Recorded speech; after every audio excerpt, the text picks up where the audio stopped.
The Citizens Coalition for Change election preparations are in jeopardy as that party is failing to raise the gazetted Zimbabwe Electoral Commission nomination fees for its presidential, parliamentary, and local authority candidates. In August last year, ZEC gazetted SI 144 of 2022 on the Electoral Nomination of Candidates Amendment Regulations 2022 number 1, increasing presidential nomination fees from $1,000 to $20,000. The nomination fees for National Assembly and Senate candidates also increased from $50 to $1,000.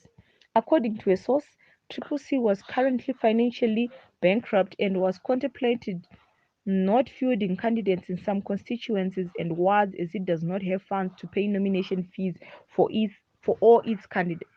The party is in financial quandary as it is failing to raise the nomination fees for all its candidates.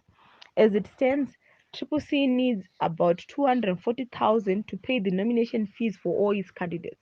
Last week, our Secretary for Elections, Amai Ellen Shiriedenga, said that there was no money for candidates' nomination fees.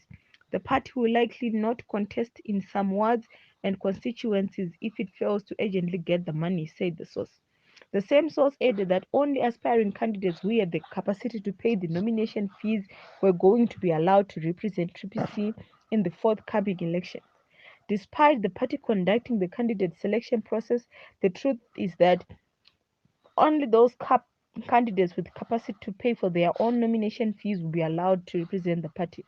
This is no longer a game for the poor but for the rich, said the source.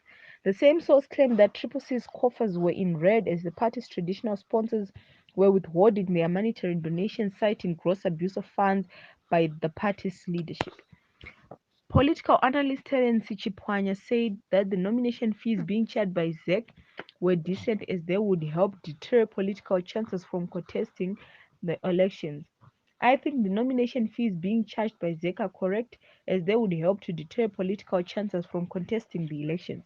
We don't want a repeat of the 2018 scenario where the presidential ballot paper had 21 names of aspiring candidates, said Chapwanya.